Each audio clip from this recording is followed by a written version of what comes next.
Doctores, buenos días.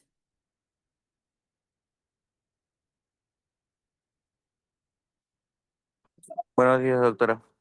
¿Cómo está, doctor Francisco? ¿Se me escucha bien? Sí, doctora, se le escucha bien. Ok, bien. Entonces vamos a tener el pretest y luego empezamos con la clase de defectos posturales.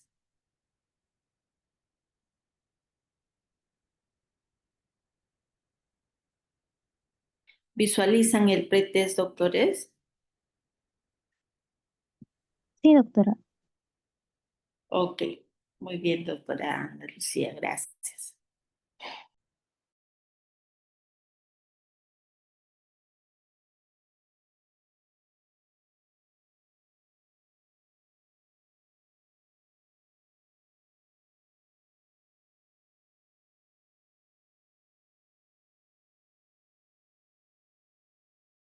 Doctora, el P3 ya está habilitado en el aula virtual porque no lo veo, solo veo de la semana pasada.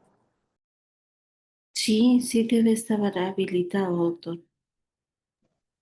A las 8:05 se habilita, según lo que está acá el pretest. Ah, todavía falta, sí, Ujú. todavía falta, doctor.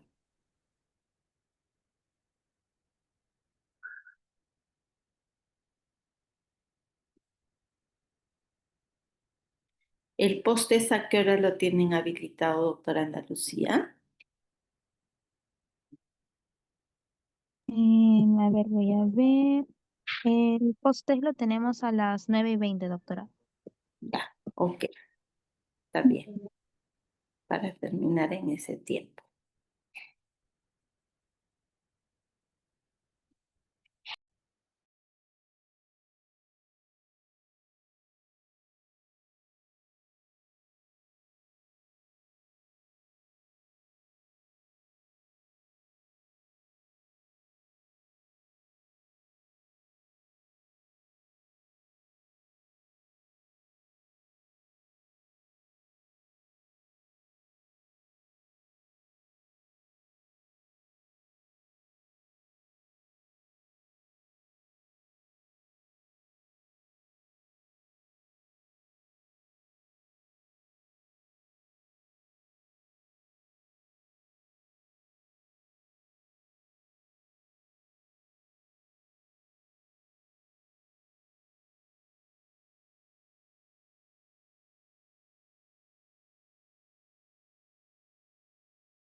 Doctora Santayana, buenos días. Habla el doctor Casma. Quisiera saber si me está escuchando.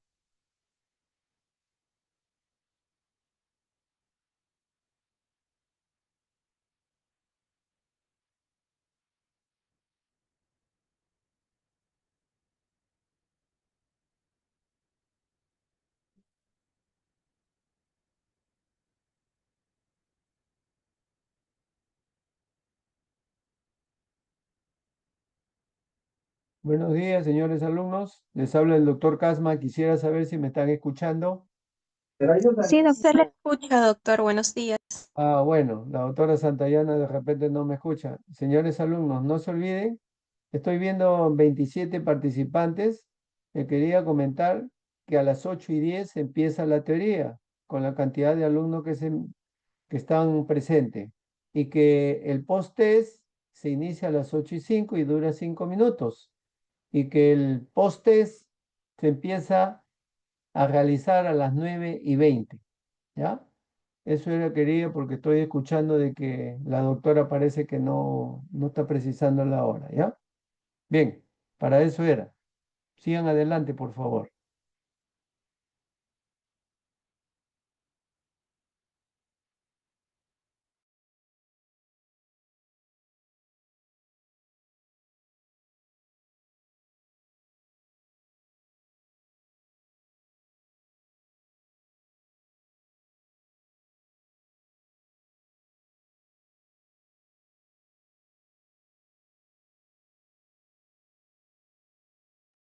Doctor Calma, buenos días. Y buenos días, doctora. ¿Cómo Parece que tenía apagado su está? micro. Lo que les estaba diciendo era de que el pretest empieza a las 8:05 y termina a las 8:10, son 5 minutos. A las 8:10 usted inicia la clase con la cantidad de alumnos que estén presentes, porque ya son las 8 y solamente hay 34 alumnos. Y que el post-test se inicia a las 9:20. En tal sentido que usted tiene que tomar sus previsiones en relación a la clase, ¿ya? Para eso era mi llamado. Muchas gracias. Ok, doctor, muy amable. Gracias, doctores. Entonces inician el pretest y cuando hayan culminado me avisan para empezar con la clase.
Hola, ¿alguno ya le salió el link? Porque todavía no me carga, no me sale el link del pretest.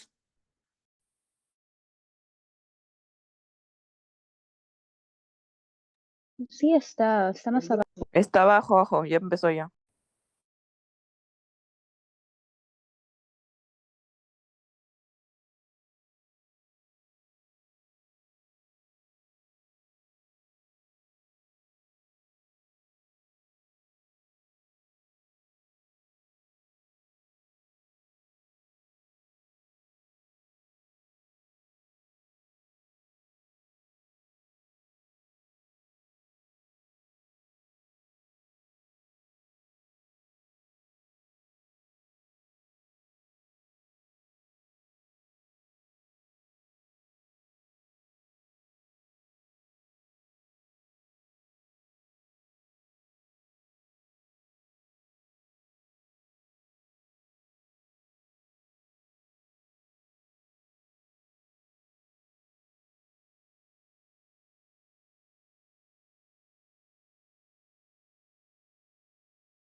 Doctora, buenos días. Ya acabamos el del pretest.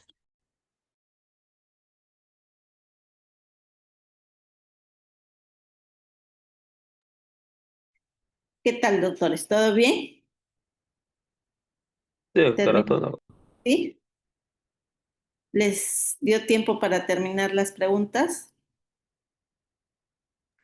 Sí, doctora, todo correcto. Sí, todo correcto. ¿Cuántas preguntas les vinieron? Ya. Cinco. Cinco, ¿no? Ok, muy bien. Entonces, ¿Estamos listos para empezar?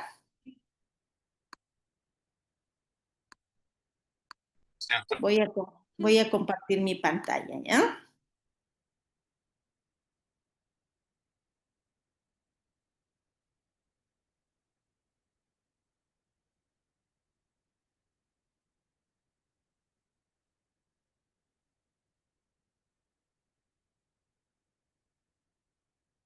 ¿Pueden visualizar mi pantalla, doctores?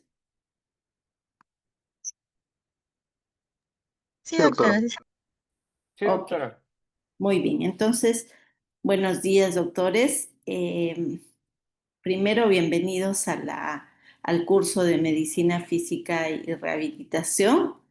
Y también felicitarlos porque ya están en quinto año de medicina, están a pasos de terminar la carrera y bueno, esperamos que con el curso de medicina física y rehabilitación podamos satisfacer sus expectativas y que ustedes dentro de su carrera médica puedan aplicar estos conocimientos del curso, ¿no? El día de hoy vamos a hablar sobre los defectos posturales, un tema importante porque durante el SERUMS ustedes van a tener la oportunidad de hacer prevención primaria, secundaria de esta patología, ¿no? Entonces es importante que en este año de SERUMS apliquen todo lo aprendido.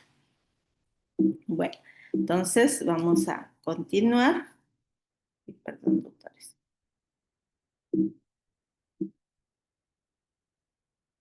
Entonces, ¿cuáles van a ser los objetivos de la clase del día de hoy? Que ustedes reconozcan la importancia clínica de los defectos posturales, identifiquen, ¿no?, los principales defectos posturales que se pueden presentar tanto en la columna, en la cadera, en las rodillas y en los pies, puedan aplicar criterios de diagnóstico clínico y diagnóstico imagenológico en los defectos posturales y analicemos en forma sucinta y precisa algunos casos clínicos y las opciones terapéuticas que podemos tener.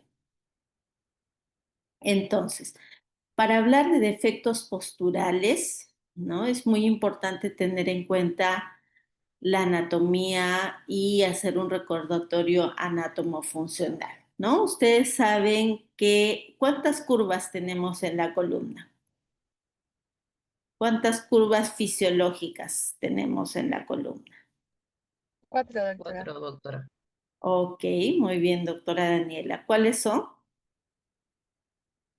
La torácica. Ok, tenemos entonces 4 curvas normales, ¿no? La lordosis cervical, la sifosis torácica, la lordosis lumbar y la sifosis sacra, ¿no? Entonces, estas curvaturas nos van a permitir el equilibrio entre las fuerzas gravitatorias y antigravitatorias de nuestro cuerpo. Entonces, para que nosotros tengamos una postura neutral, es importante que el eje de nuestro cuerpo, ¿no? Pueden visualizar el puntero, Sí.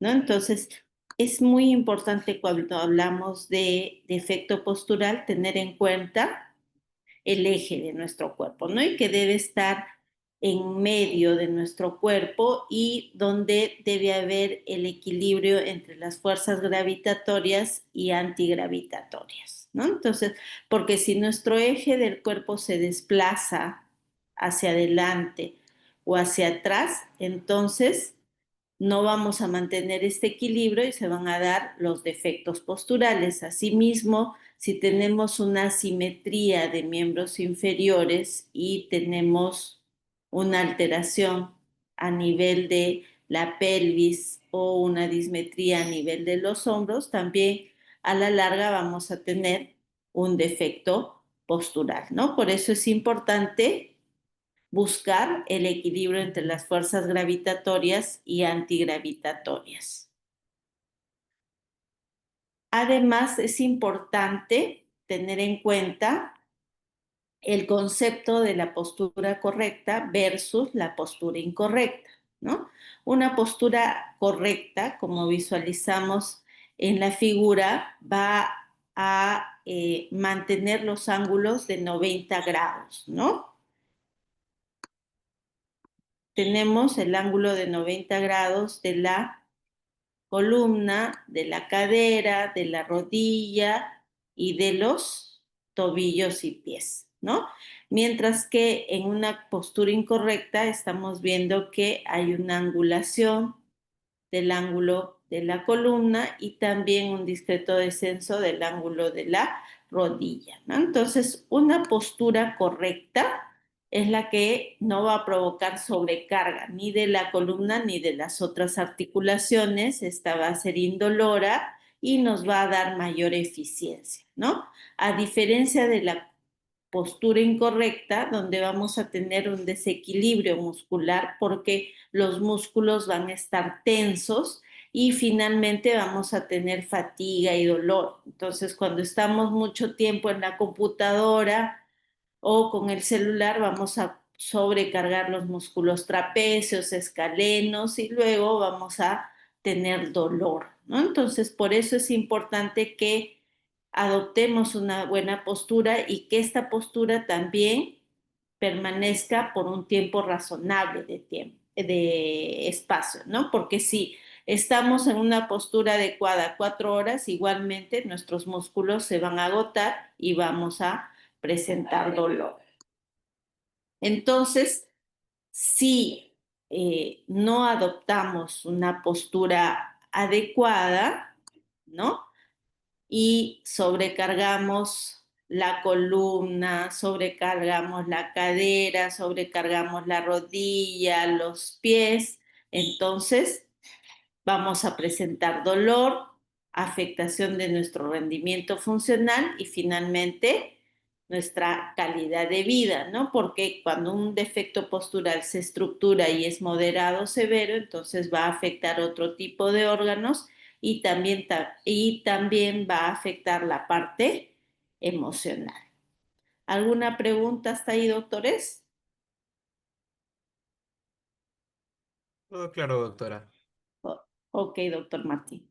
Bueno, entonces, ¿cuáles son los beneficios de una buena postura? Nos va a permitir una salud musculoesquelética, ¿no? Porque si adoptamos una buena postura, no vamos a tener dolor de cuello, dolor de hombros o dolor de espalda, ¿no? También una buena postura va a optimizar nuestra oxigenación a nivel de todos los tejidos y los órganos, entonces nos ayuda con una función corporal adecuada. También nos brinda un mejor rendimiento y energía, haciendo que no sintamos fatiga y también mejora nuestra concentración, ¿no? Por eso es importante adoptar una buena postura. Asimismo, tenemos que una buena postura nos va a ayudar a tener un buen equilibrio y también va a reducir el riesgo de caídas, ¿no? Porque va a haber un equilibrio, como les decía, entre las fuerzas gravitatorias y las antigravitatorias, ¿no? Y ello también nos va a ayudar a hacer nuestras actividades cotidianas y los ejercicios en forma óptima. También tenemos con una buena postura beneficios psicológicos, ¿no? Porque va a aumentar la confianza, la autoestima y proyecta una imagen más segura, ¿no? Muchos dicen que si caminamos con los hombros adelantados, pues estamos de repente no muy confiados de nosotros mismos, ¿no? Entonces, el adoptar una postura erguida, el hacer una marcha adecuada, nos va a generar mayor confianza. Entonces, tenemos varios beneficios que nos brinda una buena postura. ¿Cuál es el rol de la rehabilitación en los defectos posturales, ¿no? Primero, como les decía, a nivel de prevención. Hay que trabajar la parte de educación postural, enseñando al paciente la anatomía, la fisiología en términos claros y sencillos, la ergonomía, es decir, las posturas adecuadas, el incentivar el ejercicio físico regular y también la práctica de pausas activas, ¿no? Asimismo, vamos a tener un rol en el diagnóstico de las alteraciones posturales, haciendo una evaluación visual, el examen físico adecuado, utilizando las pruebas diagnósticas. Los exámenes imagenológicos nos ayudan bastante para la detección de defectos posturales, la baropodometría para evaluar el arco plantar y el patrón de la pisada, la fotometría postural que también nos va a ayudar para la evaluación de la marcha y de otros defectos posturales y las evaluaciones de capacidad funcional para saber qué actividades nuestro paciente está en condiciones de realizar y qué otras no, ¿no? Entonces, para el tratamiento de las alteraciones posturales se puede hacer o indicar o prescribir la terapia física, la terapia ocupacional, el uso de ortéticos, los corsets ortopédicos, las plantillas, las correcciones posturales y también si amerita derivar al paciente para una intervención quirúrgica, ¿no? Entonces, también tenemos un rol en el seguimiento y la rehabilitación, ¿no? Entonces, una vez que diagnosticamos un defecto postural, es importante la evaluación periódica, sobre todo en los niños que van a ingresar a la pubertad y adolescencia, donde se dan los periodos rápidos de crecimiento y donde se pueden objetivar la evolución también de un defecto postural tipo escoliosis leve a la progresión de una escoliosis severa por ese periodo rápido de crecimiento, ¿no? Ello nos va a permitir el ajuste de las intervenciones en función a la respuesta clínica que tengamos y, como les decía, es muy importante tener en cuenta la evaluación y seguimiento en los adolescentes. Igualmente, la rehabilitación tiene un rol pronóstico, ¿no? Como les decía, es importante trabajar en prevención temprana y tratamiento adecuado de los defectos posturales que, identificados a tiempo y en forma oportuna, nos van a ayudar a evitar de que estos defectos posturales pues sean moderados y severos y afecten nuestra capacidad física y también emocional. Muy bien. Entonces, ¿cómo definimos la postura correcta, ¿no? En términos médicos, es la alineación biomecánica del cuerpo con respecto al centro de gravedad, ¿no? Como les decía, es muy importante siempre que evaluemos postura, tener en cuenta el centro de gravedad, ¿no? Que debe pasar por en medio de nuestro cuerpo, ¿no? Porque si acá tenemos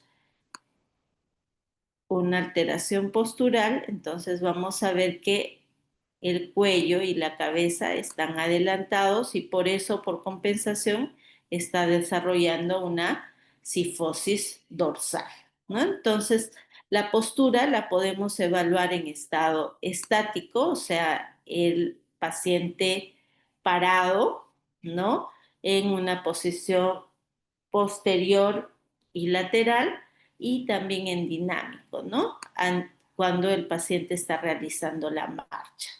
Y tener en cuenta que siempre una alteración de la postura va a depender de la alteración de la musculatura, de la alteración ligamentaria, tendinosa, y donde los hábitos ergonómicos y de pausas activas también van a tener mucho que ver en el desarrollo o la prevención de estos defectos posturales, ¿no? Entonces, ¿qué es importante para hablar de una postura saludable? la espalda recta, los hombros relajados y los pies bien apoyados al suelo, ¿no? Como les decía, una postura puede ser correcta, pero si la adoptamos en tiempos prolongados, entonces ya provoca contracturas musculares y dolor. Entonces, es importante que no solo adoptemos la postura correcta, sino también que hagamos pausas activas para evitar que los músculos, ligamentos eh, por la adopción de esta postura, pues se contraigan y provoquen dolor secundario, ¿no? Entonces, las pausas activas van a ayudar a que los músculos se oxigenen y también van a permitirnos mantener una postura adecuada.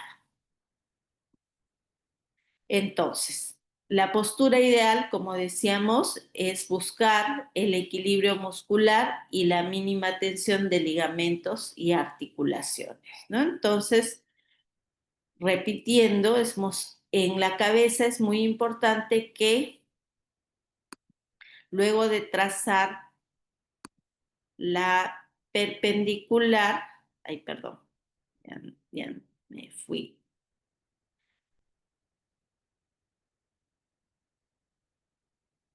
Entonces, tenemos la perpendicular y donde la cabeza debe estar alineada con el cuello, ¿no? Como en este caso, y sin inclinaciones hacia adelante o hacia atrás, ¿no? Luego los hombros también deben estar relajados y nivelados sin sobresalir hacia adelante o hacia atrás. La columna vertebral, como decíamos, ¿no? Es importante mantener la lordosis cervical, la sifosis dorsal, la lordosis lumbar y la sifosis sacra, ¿no? Y las caderas también deben estar alineadas con las rodillas y con los pies. Y los pies deben estar siempre bien apoyados al piso, ¿no? Con los tobillos alineados con las rodillas y también con las caderas para evitar esos desequilibrios musculares. Entonces, ¿qué factores pueden condicionarme a presentar un defecto postural, ¿no? El sedentarismo tiene mucho que ver con los defectos posturales, ¿no? Una ergonomía inadecuada, usar mobiliario inadecuado que no me permita mantener los ángulos de 90 grados de la columna, 90 grados de la cadera, 90 grados de la rodilla, 90 grados del tobillo, ¿no? Las enfermedades neuromusculares también nos pueden llevar a desarrollar un defecto postural, ¿no? Como el tipo de una distrofia muscular, una parálisis cerebral en donde tenemos la hipertonía, por ejemplo, de una hemiplegia espástica de mi cuerpo derecho, o también el síndrome de Ehlers-Danlos, ¿no? De hipermovilidad articular. Y asimismo, como les decía, el crecimiento acelerado en la pubertad y adolescencia de los niños, es importante que evitemos o hagamos un seguimiento continuo para detectar oportunamente esos defectos posturales, ¿no? Entonces, es muy importante no ser sedentarios, adoptar posturas adecuadas, usar el mobiliario adecuado y tener muy en cuenta el periodo de crecimiento rápido. ¿Qué consecuencias nos traen los defectos posturales? Dolor crónico por contracturas musculares, deformidades progresivas porque vamos compensando las posturas y vamos acortando la musculatura y vamos provocando deformidades también óseas y la limitación funcional, ¿no? Entonces, por ello es importante prevenirlas o identificarlas en forma temprana. En cuanto a epidemiología, como ya les venía diciendo, es importante tener en cuenta que estos defectos posturales se presentan con alta prevalencia en escolares y también trabajadores de oficina. 1 de cada 5 niños puede estar afectado por un defecto postural. La prevalencia de la presentación de defectos posturales en adolescentes va en aumento y tiene mucho que ver también con los factores hereditarios y culturales, ¿no? Y en estos años de pandemia y pospandemia, pues el trabajo remoto ha contribuido también a el aumento de la prevalencia de estos defectos posturales. Muy bien. Entonces, les decía que tenemos defectos posturales que son típicos tanto en la columna, en la rodilla, en los pies o los miembros inferiores, ¿no? Entonces, vamos a revisar cada uno de ellos para que ustedes tengan claro de qué defectos posturales se pueden presentar en la columna, en la rodilla, en los pies o los miembros inferiores, ¿no? Entonces, hablamos de una hipercifosis dorsal cuando la curvatura, ¿no? Esa cifosis normal se acentúa, ¿no? Entonces hablamos de hipercifosis dorsal, que es más común en adolescentes. Cuando se da la pubertad y se da el crecimiento mamario, entonces muchas de las jovencitas adoptan la postura de hombros adelantados y secundariamente se va a dar una hiperlordosis dorsal, perdón, hipercifosis dorsal, que también es llamada dorsocur, ¿no? También podemos presentar una hiperlordosis lumbar, ¿no? Cuando la curvatura de la columna lumbar se acentúa, ¿no? Esto puede darse en una persona con obesidad, en el embarazo o cuando usamos tacos muy altos, ¿no? Lo recomendable es usar zapatos con taco 3 o taco 5, ¿no? Entonces, para poder evitar el desarrollar una hiperlordosis lumbar, ¿no? La escoliosis. A diferencia de la hipercifosis o la hiperlordosis, que son la acentuación de las curvaturas fisiológicas normales, la escoliosis se va a dar por una desviación lateral de la columna, ¿no?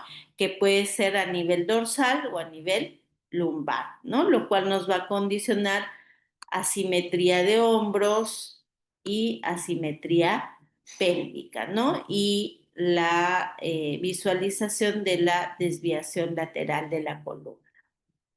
Entonces, la escoliosis tiene una clasificación etiológica, ¿no? Como ya decíamos, puede ser por un trastorno neuromuscular primario o secundario, ¿no?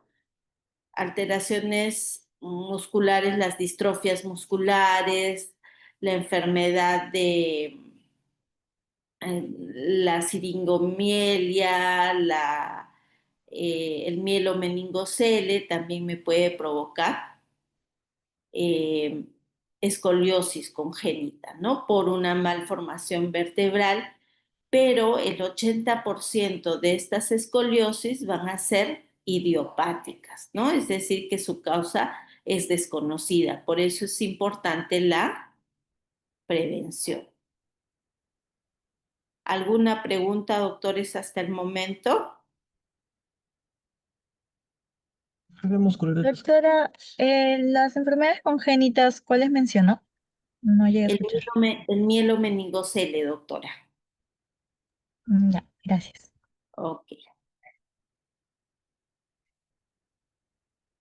¿Alguna otra pregunta, doctores?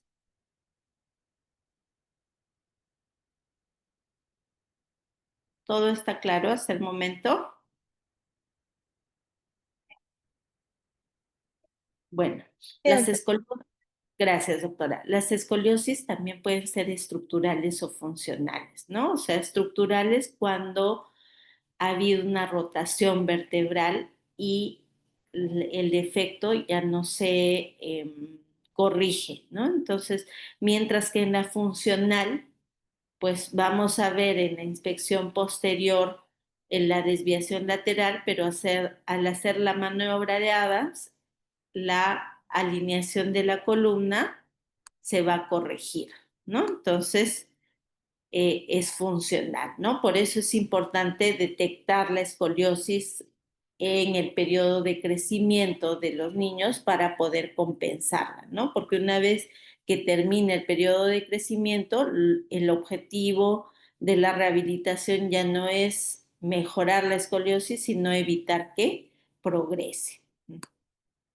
Entonces, también según la edad de diagnóstico, la escoliosis puede ser idiopática infantil cuando se diagnostica desde el nacimiento hasta los 3 años de edad, la escoliosis idiopática juvenil entre los 4 y los 9 años, la escoliosis idiopática del adolescente entre los 10 años y la madurez esquelética, ¿no? Entonces, acá tenemos enfermedades que están asociadas a la escoliosis, ¿no? Como el síndrome de Ehlers-Danlos, o la hipermovilidad articular, síndromes genéticos como el de Prader-Willi, les decía la parálisis cerebral por la hipertonía que presenta y provoca el desequilibrio muscular, las atrofias musculares espinales, las distrofias musculares, el síndrome de X frágil, la espina bífida o mielomeningocele,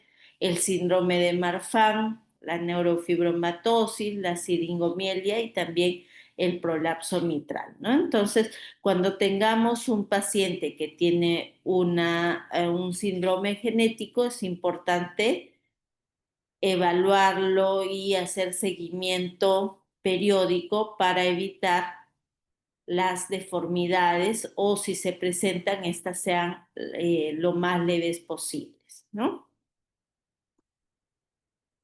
Les decía que para los defectos posturales, las radiografías o los exámenes imagenológicos nos ayudan mucho, ¿no? Entonces, si quiero detectar una escoliosis o comprobar mi diagnóstico presuntivo, pediré una radiografía anteroposterior y coronal, ¿no? Y también lateral y sagital como un método estándar para poder evaluar la severidad y la progresión de la escoliosis, ¿no? La resonancia magnética solo la pediré si estoy sospechando de una lesión medular. Entonces, ¿qué voy a ver? ¿Qué voy a observar y qué me va a permitir el examen imagenológico, ¿no? Si yo quiero detectar el grado exacto de escoliosis, voy a pedirle una radiografía de columna dorsal o lumbar o dorso lumbar, ¿no? Dependiendo dónde esté localizado el defecto postural, ¿no? Y donde es importante medir el ángulo de Cobb, ¿no? El cual vamos a medir tomando en cuenta, por ejemplo, si quiero saber cuántos grados de escoliosis tengo a nivel lumbar, entonces tomo como referencia la placa terminal superior de la vértebra superior involucrada, ¿no? Y como límite inferior voy a proyectar la perpendicular, perdón, a nivel de la placa terminal inferior de la vértebra inferior afectada, ¿no? Si tenemos paciente con doble curva, tanto dorsal como lumbar, tengo que medir el ángulo de Cobb en ambas regiones, ¿no? Entonces, el ángulo de Cobb me va a permitir definir si estoy frente a una escoliosis leve, moderada o severa. ¿no? Entonces, eh, si encuentro un ángulo de COP menor de 25 grados, el tratamiento básicamente va a ser de rehabilitación, ¿no? Si la curva está entre 25 y 45 grados, además de la rehabilitación, debo de indicar un corset dorsolumbar. Y si es mayor a 45 grados, puedo hacer una rehabilitación prequirúrgica, ¿no? Pero la opción es cirugía, ¿no? Porque si no, cuando tengo una escoliosis severa, voy a comprimir el pulmón y puede el paciente desarrollar insuficiencia respiratoria por este defecto postural, ¿no? Entonces, en la rehabilitación es muy importante la práctica de ejercicios aeróbicos, la compensación de, como les decíamos, el equilibrio. Sí, doctora Herrera. Sí, doctora Jacqueline, dígame. Sí, doctora, buenos días. Disculpe, en la imagen anterior nos podría explicar cuál correspondería el ángulo de COP o todos los grados son los ángulos con cuál nos regimos para ver si es fisioterapia, corsé o Claro, cirugía. doctora, acá visualizan la imagen, ¿no? Entonces, a nivel lumbar tengo 89 grados, ¿verdad? Y a nivel dorsal tengo 42 grados. ¿Estamos de acuerdo? Sí, doctora. ¿Ya? Entonces, lo que tengo que hacer es, si estoy por encima de 45 grados, si tengo doble curva, me guío por el de mayor ángulo, ¿no? Entonces, si tengo 89 grados, esta opción de todas maneras es quirúrgica. ¿Estamos de acuerdo? Ah, ya. Sí, ¿Se doctora, gracias. entendió?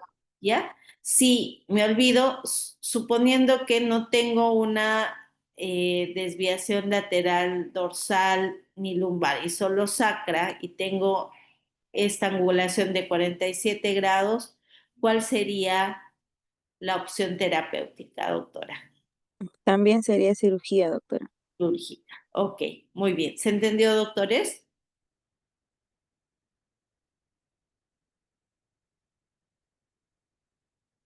¿Se entendió, doctores? Sí, doctora, Ok. gracias. Ok, entonces el tratamiento les decía que puede ser en el caso de escoliosis leves de rehabilitación donde el ejercicio aeróbico, la natación y el tratar de equilibrar las fuerzas gravitatorias y antigravitatorias en la escalera sueca es importante, ¿no? Si mi escoliosis está entre 25 y 45 grados, pues voy a tener que usar los corsets para poder corregir esa postura, ¿no? Y evitar la progresión de la escoliosis. Pero si nuestra escoliosis es mayor a 45 grados, entonces la opción es quirúrgica, ¿no? Entonces corrigen los neurocirujanos la escoliosis con las barras de Hutchinson, ¿no? Entonces, la rehabilitación en el caso de las escoliosis quirúrgicas puede empezar en el preoperatorio, pero ello no va a modificar la curva, ¿no? Sino que va a preparar la musculatura para que luego de la cirugía el paciente alcance la mayor capacidad funcional posible. Así como tenemos la acentuación de las curvaturas fisiológicas, la desviación lateral de la columna, también podemos presentar la rectificación cervical y lumbar, ¿no? ¿Qué quiere decir? La pérdida de la lordosis, ¿no? O la inversión del eje. Entonces, es muy importante, como les decía, la adopción de posturas adecuadas, la práctica de la ergonomía y también de las pausas activas, ¿no? Con respecto a las desviaciones o los defectos posturales de las rodillas, ¿no? Tenemos al genu varo, que comúnmente lo vamos a conocer como las piernas arqueadas, ¿no? Y es muy común en los niños pequeños. ¿Cuál es la característica del genu varo? ¿No? Donde vamos a ver que los tobillos o los malleolos están pegados o tienden a tocarse, ¿no? Y existe una separación intercondilar en las rodillas bastante marcada, ¿no? Entonces, los tobillos pegados y las rodillas separadas, ¿no? A diferencia de el genu valgo, donde vamos a encontrar que las rodillas están pegadas y el espacio intermalleolar va a ser mayor a 5 centímetros, ¿no? Entonces ahí estamos frente a un genu valgo. También podemos tener un genu recurvado, ¿no? Cuando el eje de la columna se sitúa hacia atrás, ¿no? Porque cuando proyectamos la perpendicular, como decíamos siempre, debemos estar alineados al medio de nuestro cuerpo. Con respecto al pie, ¿no? Cuando hablamos de un pie plano, ustedes saben que en el pie normal debemos tener el arco longitudinal interno, ¿no? Entonces, cuando este arco se pierde o disminuye, hablamos de un pie plano. O sea, normalmente debemos tener este arco, ¿no? Vamos a hablar de primer grado, segundo grado y tercer grado, dependiendo de el descenso o del grado del descenso del arco plantar, ¿no? Y cuando hablamos de tercer grado, entonces se pierde el arco del pie y hay contacto total, ¿no? Del pie al suelo. Entonces hablamos de un pie plano de tercer grado. A diferencia del pie cabo, ¿no? Decíamos que en el pie plano el arco longitudinal está disminuido, está descendido o se ha perdido, ¿no? Mientras que en el pie cabo el arco longitudinal está excesivamente elevado, ¿no? Entonces tenemos el pie normal donde tenemos el arco longitudinal y el apoyo, ¿no? Del pie se va a dar en el primer metatarsiano, en el quinto metatarsiano y en el talón. Y cuando hablamos de primer grado, este arco va a estar acentuado, en el de segundo grado mucho más acentuado y en el de tercer grado solo vamos a acentuar o hacer la pisada con la cabeza de los metatarsianos y el talón, ¿no? Entonces es muy importante evaluar el arco longitudinal interno del pie para definir si estamos frente a un pie normal, un pie cabo o un pie plano.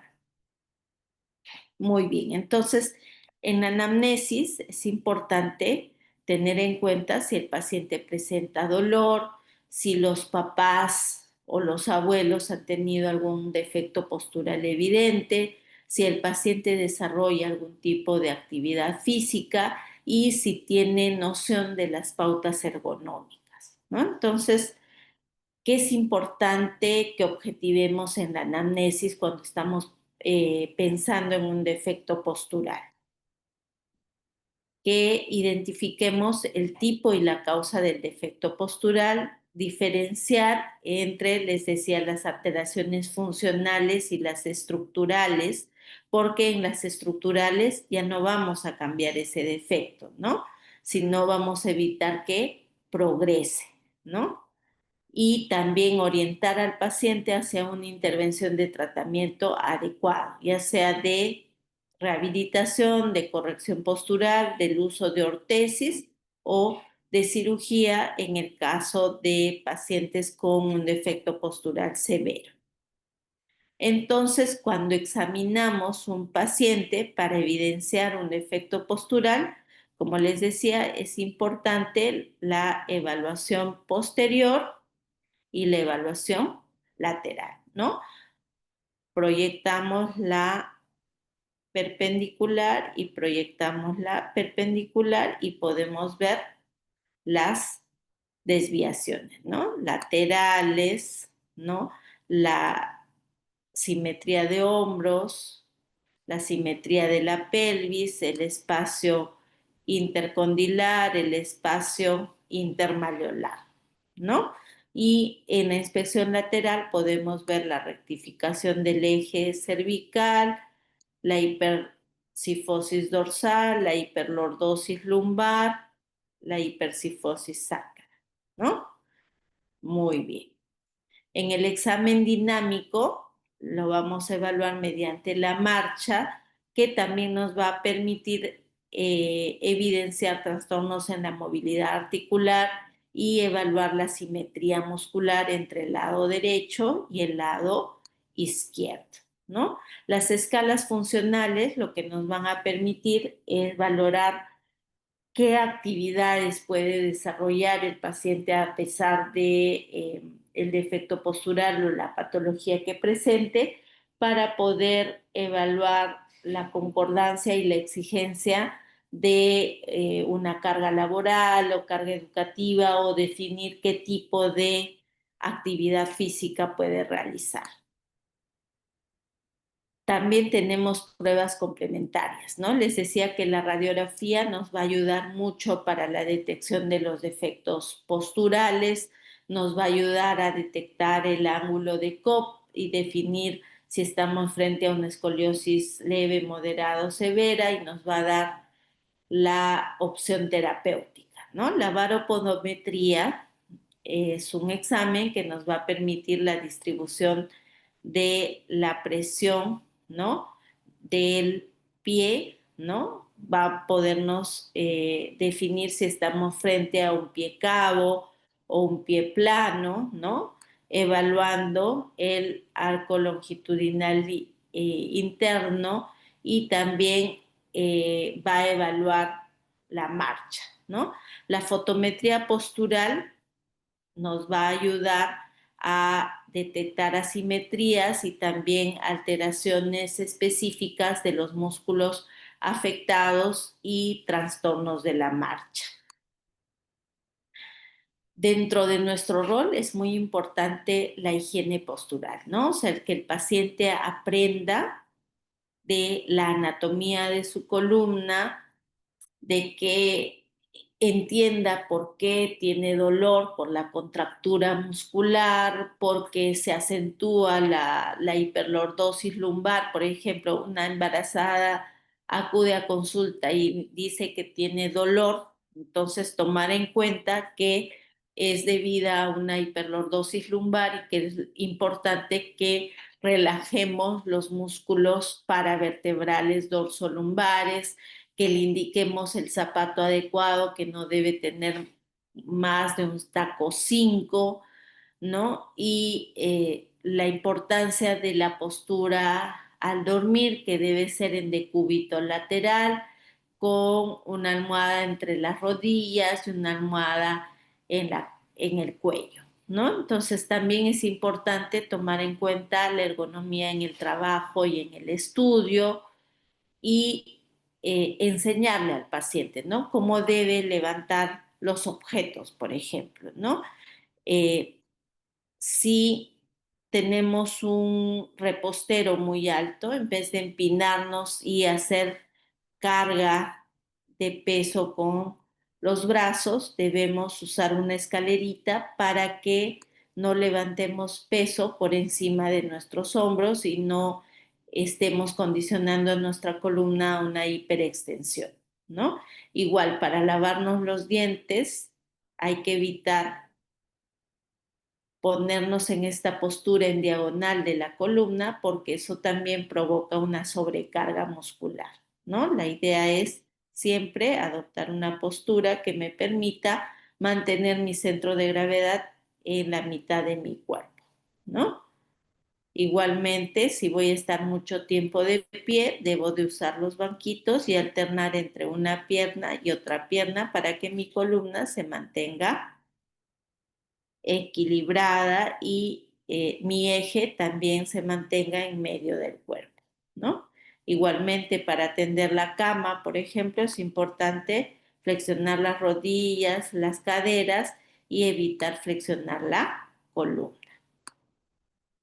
Los estiramientos, como les decía, el fortalecimiento muscular específico de los paravertebrales, dorsolumbares, el uso de la escalera sueca en los ejercicios para prevención de escoliosis también es importante, ¿no? Asimismo, la reeducación postural global, ¿no?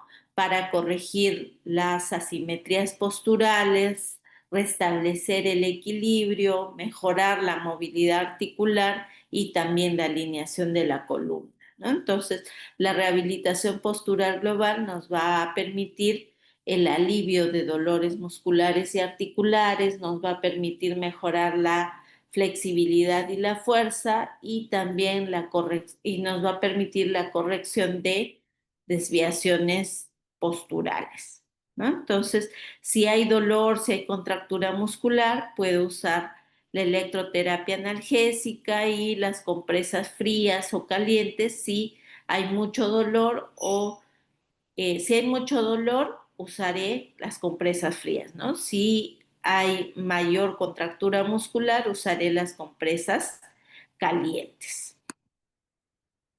Es importante cuando estoy frente a un pie plano o un pie cabo, tener en cuenta de que debo prescribir las plantillas ortopédicas y si estoy frente a una escoliosis, los corsets, ¿no?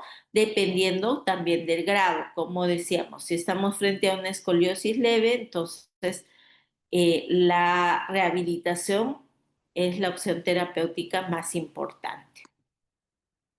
La prevención escolar, ¿no? Ustedes, como les decía al inicio, dentro de poco van a hacer el SERUMS, ¿no? Entonces tienen que trabajar en prevención y el tamizaje de defectos posturales en los colegios es muy importante, ¿no?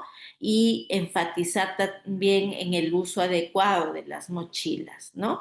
Que de preferencia deben ser con ruedas, que no deben sobrecargar más del 3% del peso, ¿no? Y que siempre sean llevadas con ambos hombros, ¿no? Y no solo en un lado, porque eso también provoca desequilibrio muscular.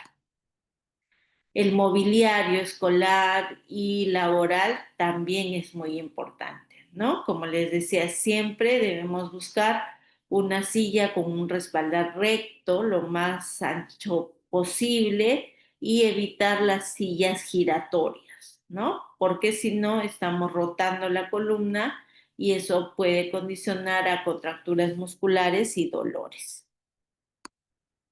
También dentro de la prevención de defectos posturales es importante el ejercicio regular, ¿no?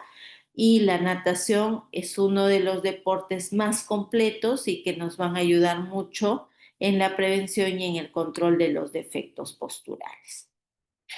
Muy bien, doctores. ¿Preguntas, dudas, comentarios hasta el momento? Sí, doctora, buen día. Disculpe una consulta. Y doctora Gabriela, dígame. En el tema de la baropodometría y fotogrametría, ¿ambos evalúan la marcha o tienen algo? Sí, en la baropodometría básicamente vamos a ver el tipo de pisada, ¿no?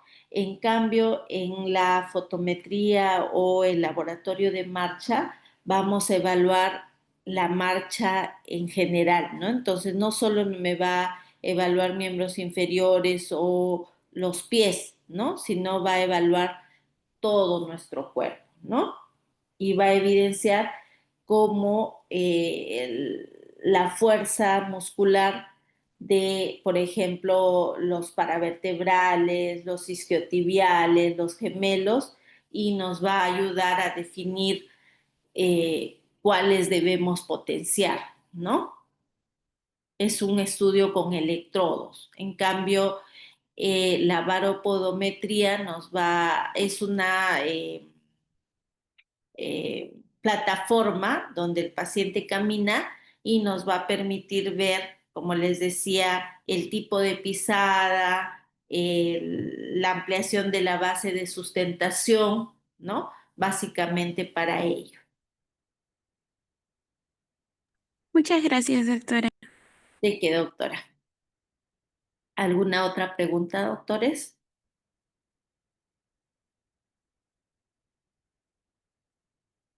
A ver, vamos a hacer 3 casos cortitos para fijar los conocimientos.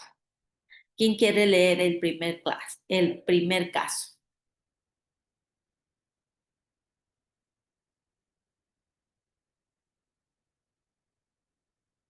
Ok, doctora Jacqueline, la escuchamos.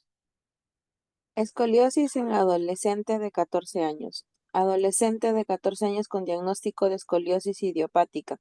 Historia clínica. Presenta dolor leve en la zona lumbar con una curvatura de columna diagnosticada mediante radiografía con un ángulo de COP de 25 grados. Síntomas. Dolor postural en la zona dorsal, especialmente después de estar sentado por largo tiempo. En el examen físico, la simetría en los hombros y la cadera, ligera prominencia de la escápula alada. ¿Cuál sería su diagnóstico? ¿Qué pruebas adicionales harías y cuál es el plan de manejo? Ok, muchas gracias, doctora Jacqueline. Doctora Maffer, la primera pregunta.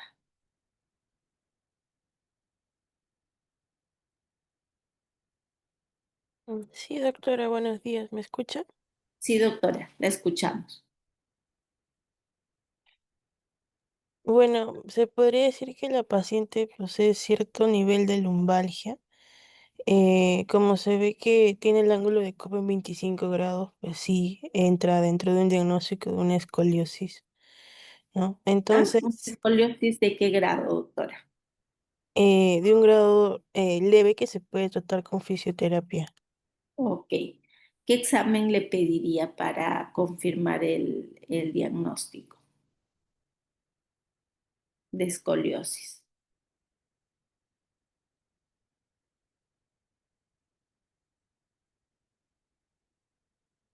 Doctora Maffer, ¿me escucha? Ah, yo, doctora, pensé que iba a consultar a otra, otro Sí, alumno. doctora. ¿Qué examen le pediría para Mm, confirmar el diagnóstico de escoliosis? y bueno, con la radiografía, doctora. Ah, bueno, no, Ya, disculpe, creo que ya tiene radiografía, ¿no? ajá.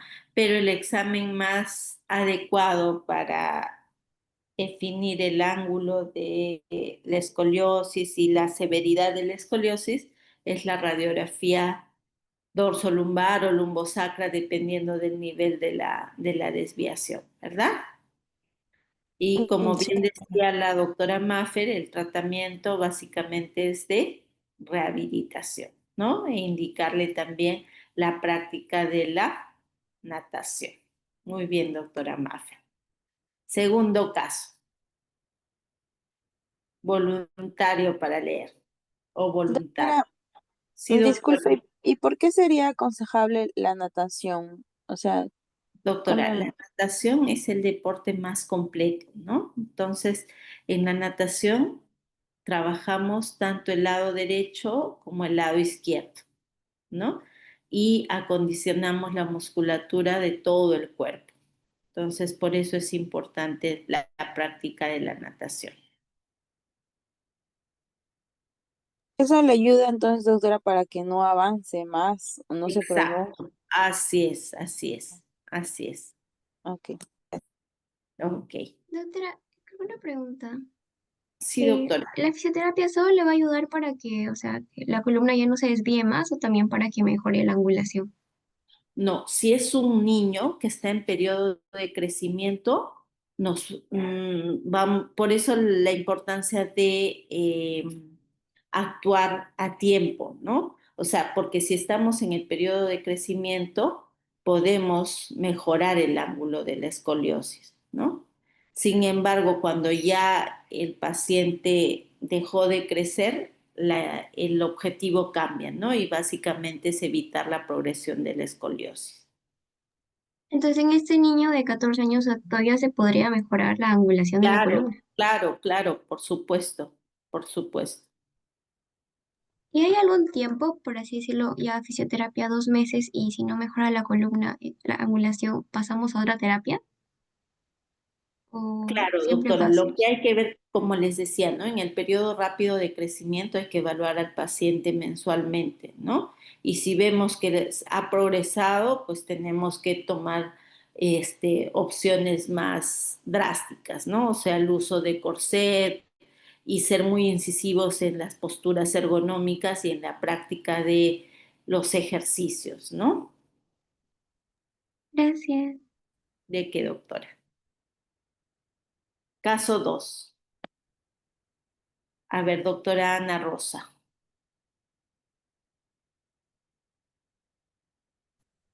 Ok. Caso clínico número 2. Dolor lumbar con rectificación en trabajador administrativo. Trabajador administrativo de 38 años con dolor lumbar crónico. Presenta una historia clínica. El paciente presenta dolor lumbar de 6 meses de evolución, especialmente al estar sentado por largos periodos. Al examen físico, rectificación lumbar observada en la radiografía lateral, pérdida de las curvas fisiológicas, dolor muscular a la palpación en la región lumbar baja y limitación a la flexión de la columna lumbar. Ok, muy bien, doctora Ana Rosa. ¿Cuál sería el diagnóstico? Sería una lumbalgia mecánica.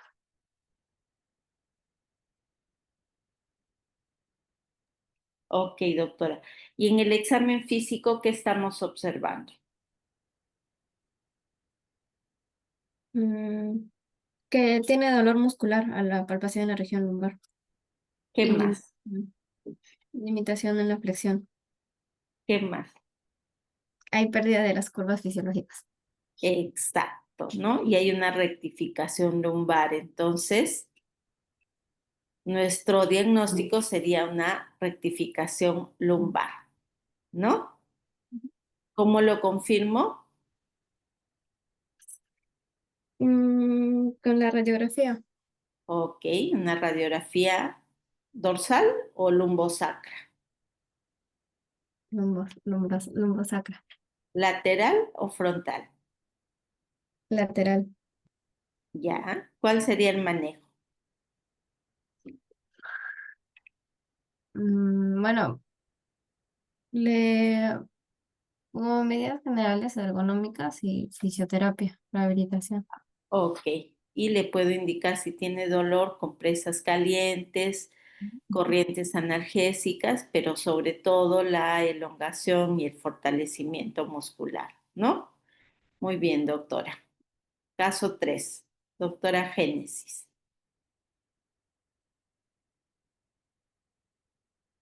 Sí, doctora. Pie plano, flexible en paciente pediátrico. Niño de 8 años con diagnóstico de pie plano flexible. Historia clínica. am,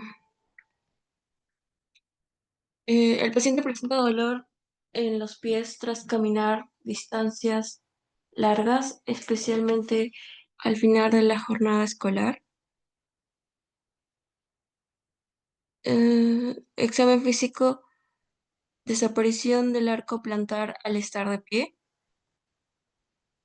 dolor a la palpación en la zona del arco, y mejora con el apoyo en el pie y al levantarse de la posición estática. Em, en el diagnóstico podría ser el pie plano, em, flexible.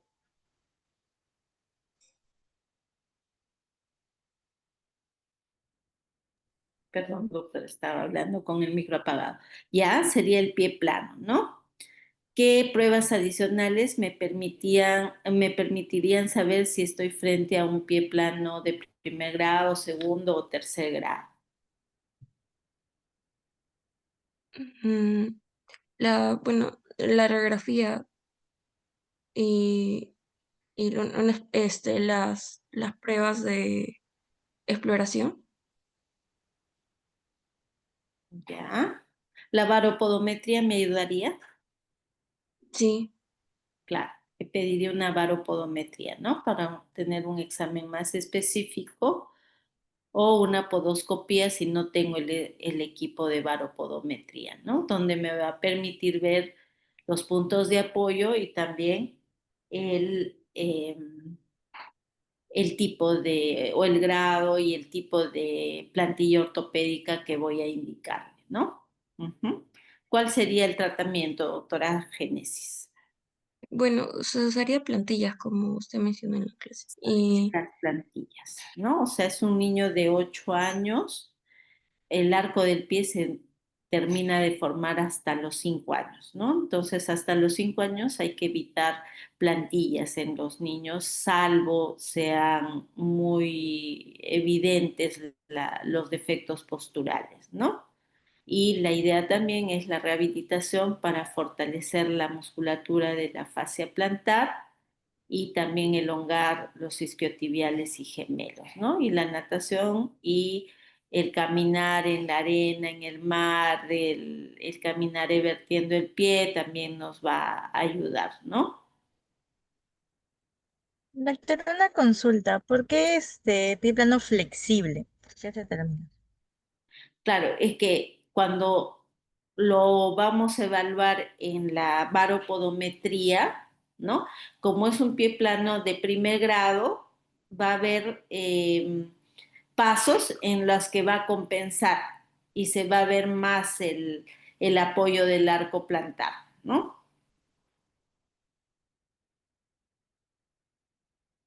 ¿Estamos de acuerdo? Ya, gracias, doctora. ¿De qué, doctora? Muy bien. Entonces, el médico, como les decía, ustedes van a terminar muy pronto, van a hacer el SERUMS y tienen la obligación de hacer el screening escolar, la consejería a los padres y a los adolescentes y derivar oportunamente a rehabilitación o a traumatología según sea el caso, ¿no? El checklist, ya saben, la inspección es importante, la evaluación de la marcha es importante, la exploración de la columna es importante, la evaluación de las extremidades inferiores es importante y saber qué pruebas pueden aplicar para la confirmación del diagnóstico del defecto postural, ¿no? Entonces, para terminar, es importante que ustedes tengan claro que la mayoría de defectos posturales pueden ser prevenibles, por eso es importante que ustedes trabajen en el SERUMS, que estos defectos posturales pueden impactar en la calidad de vida del paciente porque pueden producir dolor crónico y también alterar la autoestima, que la detección temprana y la prevención son claves y que el médico tiene un rol esencial en esta identificación temprana. Muy bien, doctores.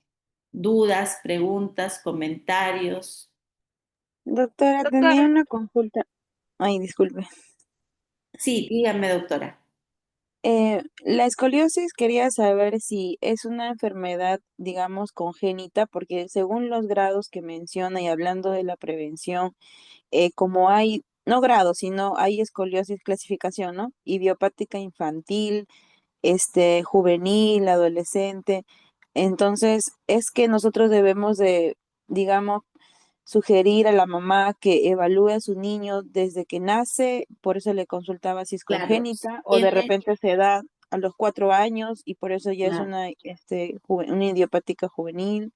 doctora, por eso es que veíamos que hay enfermedades que se asocian a una escoliosis, por ejemplo, ¿no? Entonces, si tengo un niño con síndrome de Down, tengo que enfatizar en la mamá sobre las posturas adecuadas y que esté evaluándolo, ¿no? Cuando lo cambie, lo bañe, vaya viendo la columna, ¿no? O si tengo un niño con parálisis cerebral, también, ¿no? O sea, la forma en la que se siente es muy importante, ¿no? Si tengo un niño con mielomeningocele, el uso de los corsets también son importantes, ¿no?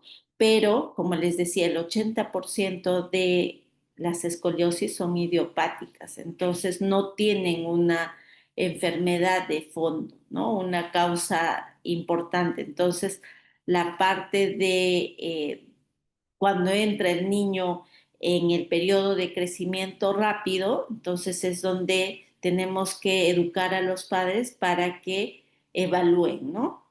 Y si detectan una simetría de hombros, por ejemplo, o lo están cambiando y ven que la columna está desviada, inmediatamente acudan para recibir atención. Doctora, y una última consultita. Y Sí. una vez que se trate esto según su grado, ¿no? Como lo hallemos, digamos que a un nivel fisiológico corsé que se utilizaría, la columna vuelve a su eje principal normal. Si estamos en el periodo de crecimiento todavía, doctora. En un adulto, una vez que ya se estructuró, ya no, el objetivo es evitar la progresión de la escoliosis. Solo podemos corregirla hasta cuando termine el periodo de crecimiento.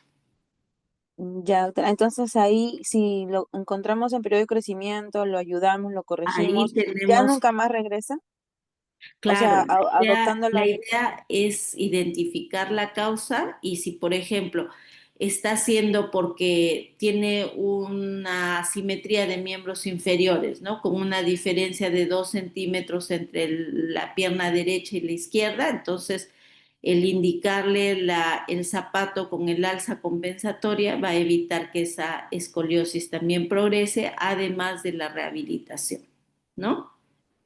Por eso es importante el uso correcto de la ortesis en los defectos posturales, ¿no? Pero no se podría decir, doctora, que el paciente, como ha tenido este antecedente, y usted mencionó, por ejemplo, en el caso de mujeres, y tenían este antecedente cuando fueron adolescentes o jóvenes, el uso de tacos podría hacer que, digamos, sea más propenso a que le vuelva la escoliosis, o eso no No, tiene relación. no. En el uso de tacos básicamente es la pronunciación de la lordosis lumbar, ¿no? O sea, de la hiperlordosis. La escoliosis es un defecto o una desviación lateral que se provoca por asimetría o desequilibrio entre las fuerzas gravitatorias y antigravitatorias, ¿no? Por ejemplo, en el mielomeningocele, si tenemos la espina bífida y no hay un cierre y hay una vértebra que tiene diferente altura, entonces eso me va a condicionar ese desequilibrio muscular, ¿no? Pero dentro de la ergonomía, ¿no? Les decía que los pacientes con escoliosis deben de adoptar las posturas adecuadas. Muy bien, doctores, tienen que dar el post-test. Vale. Nos estamos, Doctora, disculpe, una consulta. ¿El periodo de crecimiento rápido, entre qué edades usted consideraría ese periodo? es cuando el niño está entrando a la pubertad y a la adolescencia, doctora. Si Gracias, doctora. tenemos un niño con defecto o pubertad precoz, entonces hay que también tener en cuenta ello, ¿no? Muy bien, doctores. Todas las dudas que tengan adicionales las resolvemos en la práctica, ¿ya? Que les vaya bien. Gracias, doctora. Muchas Gracias, gracias, doctora. doctora. Nos vemos, doctores. Gracias. Éxitos. Muchas gracias, doctora. Gracias. Inicien el post-test, por favor.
¿Todo bien, doctores?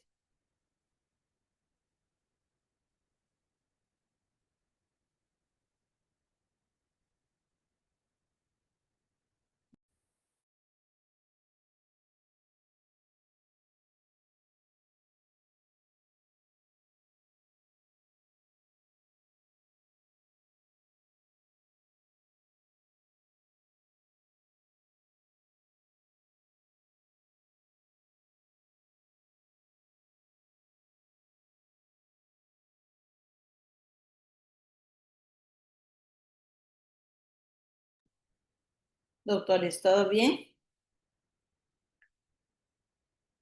¿Terminaron con el post-test?